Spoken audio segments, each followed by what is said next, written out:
Ekspansion edhe këtë javë, pra një është të dashur miq të ora 24.tv dhe almakos.com. Sonte do të kemi një bisedë frymëzuese me një grua që me punë dhe për kushtim ka ndërtuar jo vetëm biznes, po edhe një rrugtim të veçantë përtej paragjykimeve dhe stereotipeve. Ajo është një ndër gratë e para në vend që mirret me prodhimin e djathit mozzarella dhe me përvojën e saj unike na sjell shembullin se si ndërtohet suksesi çdo ditë me durim dhe guxim. Gëzime Fejziu, sonte në Ekspansion për të ndarë me ne historitë e saj, sfidat dhe arritjet që e kanë kthyer në një figurë frymëzuese për shumë gra të tjera në zonat rurale dhe më gjerë. Përshëndetje zonja Fejzie dhe mirë se na erdhët në Ekspansion. Përshëndetje, faleminderit për ftesën. Një rrugtim i gjatë në jetën tuaj, domethënë ktheheni në vendlinje për të ngritur një biznes. Histori e rrallë dëgjuar, por edhe shumë interesante për të marrë shembull. Por para se të flasim për biznesin, a mund të na tregoni në pika të shkurtra si arritët deri këtu? Do me thamë, para se me u shpërngur në Itali, unë kam punu këtu si në punëse në Bankën Popullore apo shërbimi kontabilitetit shoqëror në qarkullimin pagesor. Dërsa im shoq ishte profesor i fizikës e të kimizmit, po vendosëm si gjithë, atëres ishte edhe si një eufori të shkojmë jashtë për diçka më të mirë.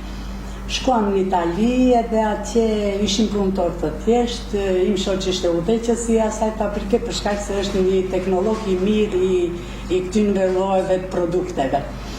Mirë, po në vitin 96 na biskeshi fatin dhe në atë fabrike murëm me qira. Puna ishte shumë mirë, atëherë si ndajtëm punët, im shoq pasi është ai afeksionuar në prodhimin e këtynve llojeve të gjatrave. Unë u bëra një menaxhere, ndërsa ai punonte në punëtori brenda. Vitet kalonin edhe vendosëm që të investojmë në Maqedoni, të bëjmë një risi, për shkak se deri atëherës edhe sot e kësaj dite, faktikisht në 2003 e kena hap këtë fabrikë, ende nuk ka asnjë fabrikë që i prodhon këto llojna e gjatrave. Fillimi ishte shumë i rëndë, mirë po me shumë punë ja dola. Pse filluat pikërisht në këtë sektor? Ishte mungesa e djathit mozzarella apo diçka tjetër që ju shtyu që të mireni me këtë?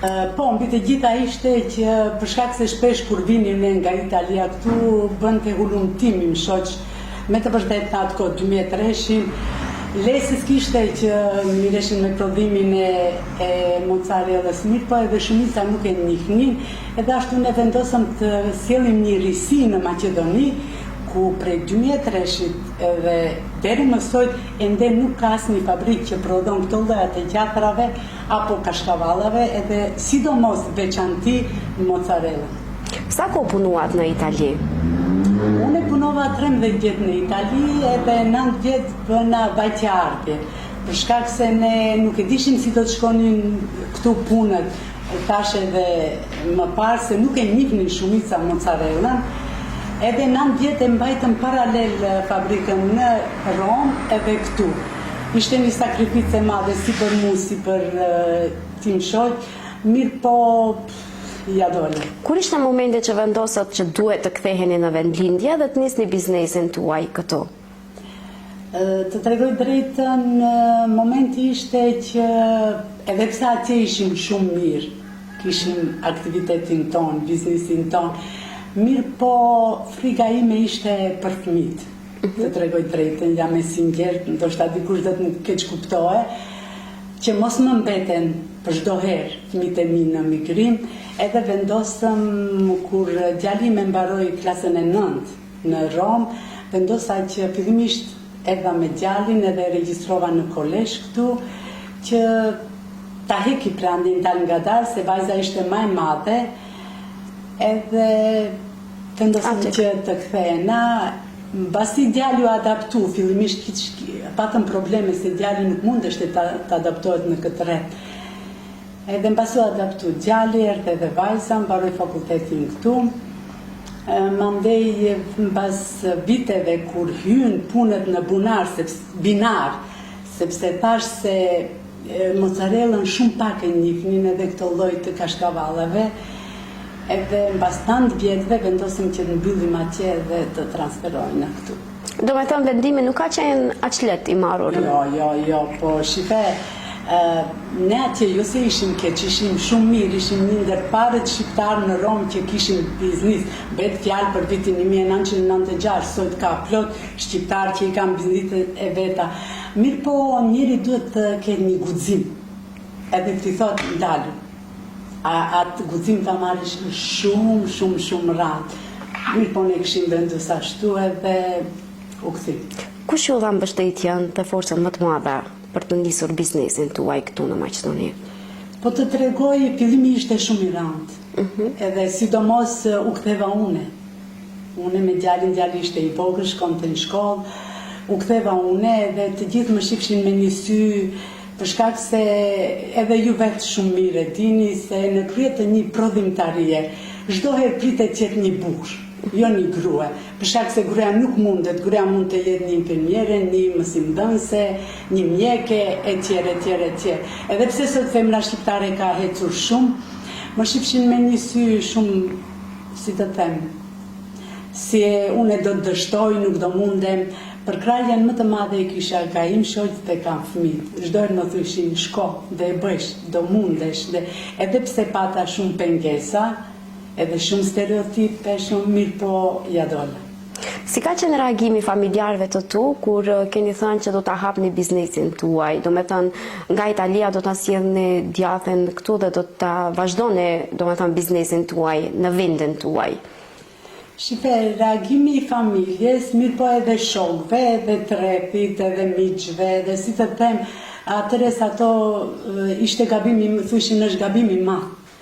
Edhe sidomos njerë me një bisedë, njerë më tha, që jeni të botë, të gjithë shkojnë në Evropë, ju ktheni nga Evropa. A e mendon ti si gabim këtë, apo jo?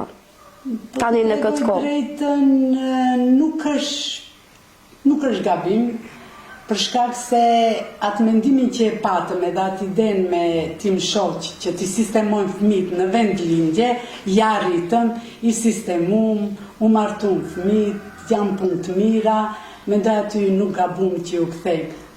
Ndoshta edhe ju vetë dini se Roma është në Evropë edhe është një qytet metropol që është shumë ma mirë se këtu, mirë po guri peshon vend vetë. Cilat kanë qenë sfidat më të mëdha në fillimet e punës suaj? Po, sfidat më të mëdha ishin për shembull reklamimi i produktit për shkak se nuk e njihin shumica se Shkupi, mund të them, poshtë e lartë, ndoshta nga 10-20%, ato që utonin jashtë që dinin, ose do një restorant që kishte punu në Itali, apo mande ishte problemi mos përkrahja ime, si gruja. Problemi më i madh unë fillimisht u idhnohesha rrethit edhe se nuk më përkrahshin. Mirë po, kur fillova të shkojnë nga Shkupi, ku Shkupi është një tjetër, them, krahasim me Gostivarin, një qytet më i zhvilluar, më i madh, më shumë më dinte në për institucionet kur nuk më pranoheshin, kur thoshin ti, ose nëse duheshte të nënshkruaj në një marrëveshje me do një kompani për të marrë gjatë apo produktet tona, po ku e ke burin? Si e ke shumë e dimshme. Si ke menaxhuar këto paragjykime, këto stereotipe, normale dhe gjithë ngarkesën në fillim të punës suaj? Po shife, mos më keq kuptoni edhe mos e mirëni si lavdëri, se ishte një kohë shumë e vështirë. Dhe me thamë, 2003 deri sot janë afër 20 vjetë, apo gjërat kanë ndryshuar shumë.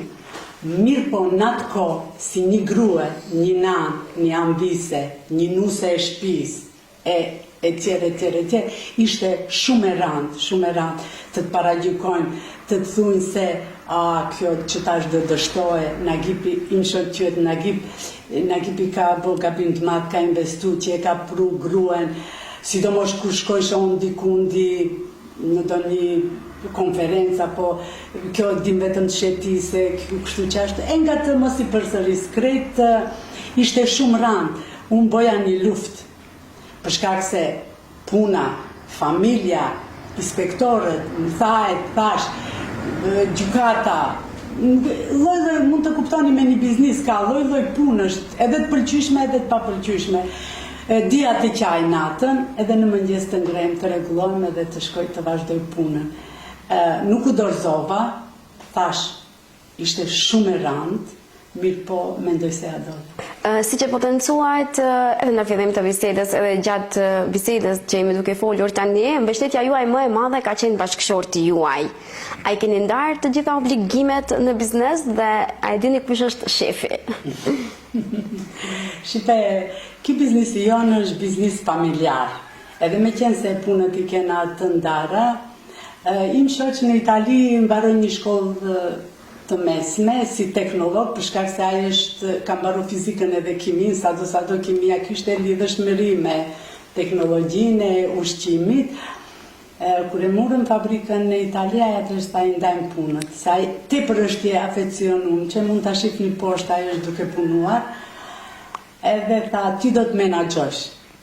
Unë e bindën në vetvete se kam punu në bank, do jem një menaxhere e mirë, okej. Nuk du të them se isha shefi, jemi të dy shef thuna, mirë po ato punët e menaxhimit i kam unë përsipër, edhe si në Itali edhe këtu, mirë po punën bashkarish e plotësojmë njëri tjetrin. Shumë bukur kjo. Kur e nisit biznesin me produktet e qumshtit, me siguri keni komunikuar me shumë fermer, blektor. Si është qasja e tyre kur i thoje se keni nisur dhe do të udhëheqni juve me këtë lloj biznesi? Po shifni, shpeshe në për emisione e kam përmend këtë punën e fermerve, ku shumica thënë bolmo me këto fermer, mirë po është një gjë shumë interesant, edhe shumë e prekshme, kur më shifshin mu si grue, nuk dunin të komunikonin, priqin kur vjen ekipi nga Italia edhe me atë bojnë një kontratë, qëfar kontrate për sjell qumsht. Mirë po u luftova, u mundova, duke i afru nga dal, duke pi kafe, duke bisedu, duke u nxjerr ngrande të ndryshme, por regjistrimin e lopëve, fitun një besim shumë të madh dhe që unë besoj më tepër me mua komunikojnë se sa me tjerit. Pas kaq përvoje, tashmë jeni më këtu. A është e vështirë që një grua të nisë dhe të zhvillojë një biznes në vendin tonë? Shife, unë kërë fillova ishte tepër vështirë. Mirë po sot, unë mendoj se cila grue apo femën që donë të hapë një biznis, kohënat ka ndryshuar. Sot ja kompjuteri, ja edhe telefoni, se ti gjetë të gjitha në internet. Unë për shembull, unë kur kam hyrë në biznis, unë nuk kam ditë, kam mendu, jam një menaxhere e marrë vesh nga kontabilizmi, mirë po nuk ishte e vërtet. Unë investova në vetvete, duke shku në trajnime të ndryshme, ma shumë investova në vete kur erdha në Maqedoni. Më kujtojt një fjalë një drejtorit të një banke në Itali, duke pirë kafe, më tha, si shkon puna, unë i thash, nuk shkon puna mirë, unë kam mendu se në biznis vetëm pare mund të mbledhish. Edhe me qenë se i disha hyrjet e daljet në kontabilizëm, unë ja bëra kështu, jo, s'kena pare, po ta si s'keni pare, a hani, a pini, po i kujtë është ki furgon, po kjo vetur, po saj normal isha klienti ati në bank, a i më lexon të shumë mirë. A, ta stop zime, ti ta nuk jeni menaxhere e mirë. Tash pse, ta ti duhet t'investosh në vetvete. Jo tha në dukje, po ta qkojsh bësh trajnime të ndryshme, edhe atëre si fillova, thash u kompletova ma tepër, kur erdha në Maqedoni, edhe duke bë trajnime të ndryshme në Amerikë, në Bruxelles, në Bullgari, në Hollandi, e kështu me radhë mos i numroj, atëherë se kompletova si një grue sipërmarrëse. Ju jeni e njohur si një zë i fortë për gratë afariste. Çfarë ju shtyu të angazhoheni për fuqizimin e grave të tjera? Po shife, atë që e kalova une, nuk du që një grue tjetër, edhe tash se kam ndryshu kohat, ta kaloj ma letë. Edhe prandaj vendosa që, edhe pse isham tepër e ngarkume me punë këtu, fillova të marri pjesë në organizata të ndryshme, jo qeveritare, si për shembull Usaidi Farmi, Karana, etj. Edhe fillimisht isha anëtare në Odën Ekonomike të Maqedonisë, ku formu një grupacioni grave, aty isha nën kryetare, se normal odëm ishte atëre se përzime Maqedone dhe Shqiptar. Edhe kur u formu 2004-2005 Doma Ekonomike e Maqedonisë Veri Perëndimore, unë isha anëtare aty, mirë po asnjëherë pse krit ishin burra, me ardhjen e stafit tjetër në vitin 2015 unë pata guxim se çdo herë kur isha mbledhje në Odën Ekonomike e Maqedonisë, thushin oda e burrave e thirrshin Odën e Maqedonisë Veri Perëndimore. Pata guxim, mora shkova te kryetari, thash e din çka, unë do të formoj një grupacion të grave afariste, më dhan leje, më dhan përkraje, e themelova, kisham 35 antare, ku punonim me projekte të ndryshme. Mbas 5 vjet dhe thash shifni, tash ju jeni të reja, unë mund të jem vetëm një antare në këshill apo diçka te grupacioni, edhe të vu jap sugjerime dhe motivim nga ju duhet ta mirni këndor, ju jeni të reja, ju duhet ta vazhdoni. Po si duket, pse di ndoshta gabova se dola, sot sa ndëgjoj shumë pak funksionon ai grup edhe më vjen shumë keq. Mendon se e kanë të vështirë gratë e reja të hyjnë në biznes, në botën e biznesit, të bëhen afariste? Nuk dua të ofendoj edhe nuk dua si të them. Unë isha një gëzime, sot ka 10 gëzime, 100, 200 gëzime që miren me biznis. Mirë po, sa e shoh, të më falin të gjithë gratë dhe femrat, sa e shoh, ato shohin në një mënyrë më të lehtë. Në biznis duhet shumë punë. Shumë punosh, po të arrish dikundi. Nuk është puna ti dikundi të shkosh të reklamosh të zhja, unë jem një grua sipërmarrëse. Duhet të kesh një background. Duhet ta dish si fillove vuajtjet, stereotipet, punën, paragjykimet edhe në prish dikundi. Kadal ti, vetë ajo puna jote nuk duhet mandej ta afirmosh. Puna jote, të gjithë do të thirin, do të promovojnë. Ja, shifni një grua, tash, sot nuk ka një gëzime, ka ndoshta 100-200 gëzime. Mirë po nuk është ajo. E potencuat edhe më herët që guximin dhe forcën duhet ta gjejmë brenda vetes për të arritur diçka në jetë. Sipas jush, ku mendon se duhet të fokusohen institucionet përkatëse për të ndihmuar dhe për të motivuar vajzat e reja që duan të bëhen afariste? Shife, dikur në Maqedoni kishte shumë organizata jo qeveritare të jashtme, si që përmenda ma herët, edhe kishin grande, bënin trajnime, sot ato janë duke ushu. Pak edhe hiq mund të them.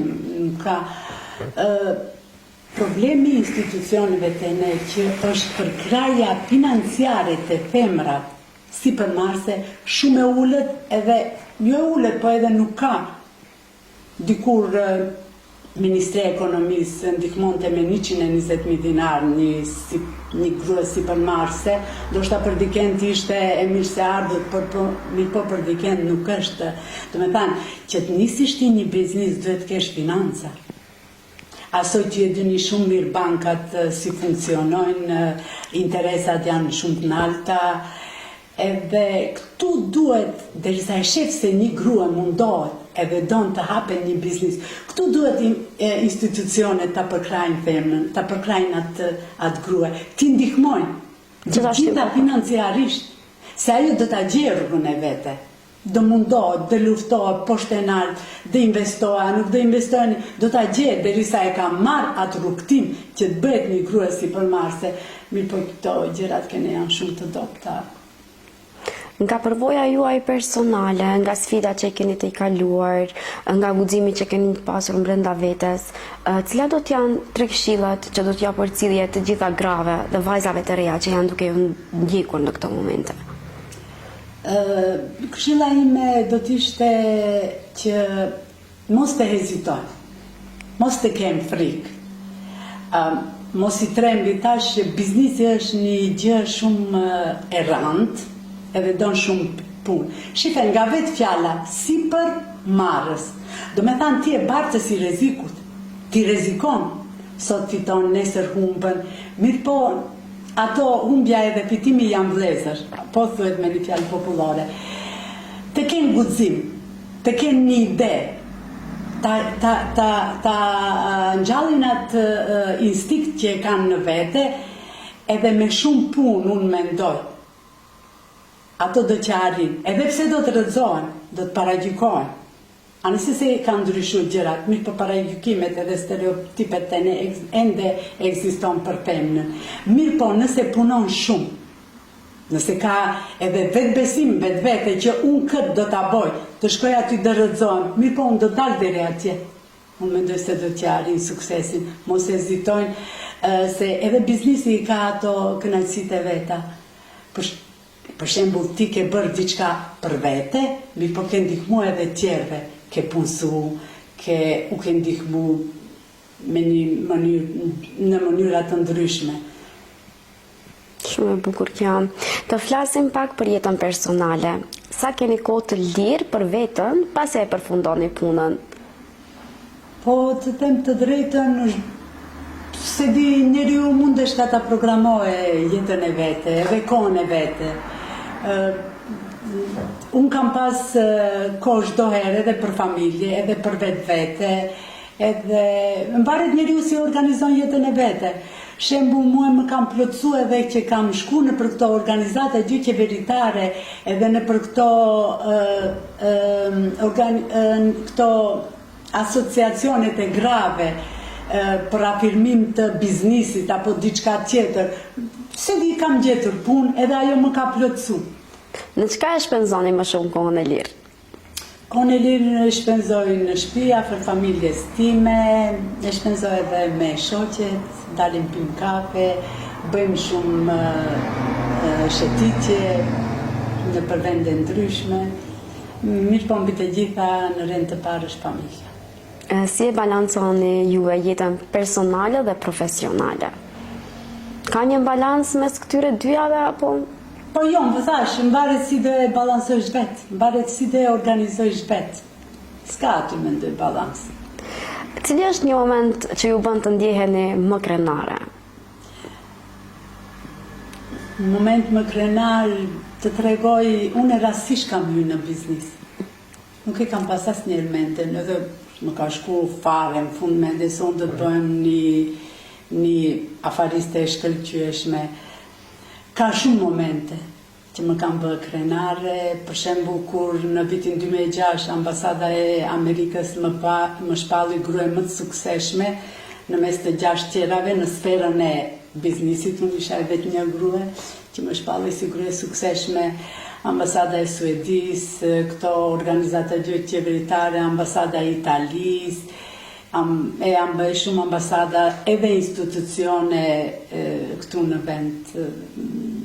Zdi, është një krenari për çdo gjë, nuk kam shumë gjëra që më kam bërë krenari. I këshilluat gratë dhe vajzat e reja që edhe nëse dështojnë të ecin para. Keni pasur juve ndonjë moment të tillë që keni dështuar diku dhe keni vazhduar prap të ecni dhe të reflektoni energjinë tuaj pozitive? Po, shifni, si thash në sipërmarrësi apo në biznes ka dështime, edhe atë shumë ka, edhe ti nëse dorëzohesh atëherë je hub. Kam pas dështime. Edhe çfarë ju kanë mësuar ato dështime në jetë? Unë mendoj ato dështime, ato janë suksese. Për shkak se ti mëson diçka, dështove këtu. Edhe ta shkon edhe njerë në provë, do ta provoj edhe njerë, do të shoh a do mund të shkoj deri në fund. Edhe ti kur shkon në fund e arrin suksesin. Dështimi është sukses. Nëse do filloj edhe një herë nga e para, çfarë do të kishe bërë ndryshe? E thash unë rastisht hyra në biznis, mirë po nëse do të kisha fillu nga e para, do të isha përsëri një grua sipërmarrëse, mirë po do të kisha investu edhe më shumë në vetvete. Mendon që do keni investuar mjaftueshëm tek vetja juaj? Po, mendoj se kam investuar, mirë po të jem e sinqertë dhe nuk kam turp këtë që dhe them, të gjithë familja ime janë të gjithë me fakultet, une e ndërprera për shkak se babi im ishte në drejtor të banka, pati një ndeshje, mbet invalid, unë u punësova, edhe pse dueshte ta filloj fakultetin ekonomik, e dishte se të punësojmë në bankë, Ndërshto, kur u ktheva nga Italia, vajza më tha, mami vazhdo biznis menaxher, mirë po atëherë unë kisha shumë obligime dhe sot jam pendu për atë që nuk... Ka mbetur peng. Vetmja gjë që më ka met peng në zemër, pse nuk kam vazhdu fakulteti. Po ndoshta ke arritur shumë në jetë, nëse... Po edhe shumica më thunë, edhe 10 fakultetet kishe ti këtë, mirë po se di më ka mbet peng në zemër, për shkak se edhe baba im, edhe me qenë se motrat edhe vllaun i kom të gjithë me fakultet, jo specializime e tjera, babi im kishte ma tepër që unë, si të them, një besim. Jo se është gënjeva, por e thanat ishin të atilla që unë pa tjetër duhesh të ndërpres edhe të filloj me punë. Faleminderit që ndatë këtë histori kaq prekse me neve. Tani do të kalojmë tek disa pyetje vlis në të cilat juve duhet të përgjigjeni shkurt. Për çfarë do e lije Maqedoninë që të ktheheshe në Itali? Për çfarë do e lija, shpe këtu normal vendilja është vendlindje. Këtu do ta kisha, edhe pse nuk besosha ku do të kthem se do të më merr malli për Italinë, mënyra e jetesës, rregulla e jetesës, edhe aty ka, do me thanë, një kompakt, një bashkim i familjes, se ti je aty 24 orë burr, grua e fëmijë. Këtu ka qetër sistem, vend parë është jo miqësia, jo shoqëria, jo thash. Nëse do ishit burr, a do të ishit përsëri afarist? Po. Gratë apo burrat janë afarist më të mirë? Unë mendoj të më fale bota mashkullore, gratë janë më të mira si afariste.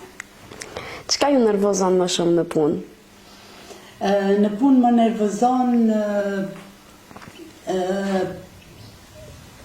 perfekcionizmi, do me thamë, duat që gjithë qka në rregull, të vinë punëtorët edhe pse të vinë në kohë, nëse me dikend kam të bëj diçka ose do një punëtor, të jenë të rregullt. Ajo më tepër më nervozon se tash, po shtelar se kush kena probleme se ende mund t'ja falim diçka. Pse duhet të gjithë të provojnë produktet e Caseificio Gjessarina? Po unë them se këto produktet, edhe me qenë se tash në treg ka do lloj të kashkavallave, edhe mirë po mozzarella nuk prodhon ende, kërkush ka një mozzarella zotarell që sjellin nga Greqia, mirë po nuk është ajo mozzarella jonë është fitushe dhe bio. Për atë shkak mendoj se duhet provohen këto lloj prodhimet tona. Zonja Gëzime, faleminderit që ishit pjesë e emisionit tonë Ekspansion dhe ndatë historitë tuaja, prekët shumë tema, datë shumë mesazhe. Faleminderit që ishit këtu me ne. Faleminderit edhe juve, faleminderit që më thirrët në emisionin tuaj të jem misafire edhe të i shpërndaj përbërat e mia. Ju dëshiroj shumë suksese në të ardhme, edhe ju përgëzoj që e keni marrë guximin të promovoni bizniset shqiptare, jo vetëm për femra, po edhe për meshkuj. Faleminderit shumë. Shumë faleminderit. Një falënderim i veçantë tani të dashur shikues shkon për sponsorët tanë, të cilët mundsojnë këtë emision. Trim Lumi është kompania gjigante që ndërton ëndrrën tuaj me projekte që flasin vet. Super kompani, distributori dhe investitor i përgjithshëm që kujdeset për cilësi dhe modernitet në shtëpitë tuaja. Studio Gjone, qendra estetike ku bukuria dhe profesionalizmi takohen së bashku. Vella Films është njështrit pas objektivit që kthej në momentet tuaja më të rëndësishme në kujtimet e përjetshme. Austrian Palace, vendi ku tradita takohet me cilësinë dhe agjencionet e marketingut digital BFF. Deri takimin tonë të radhës, mirëmbëqet.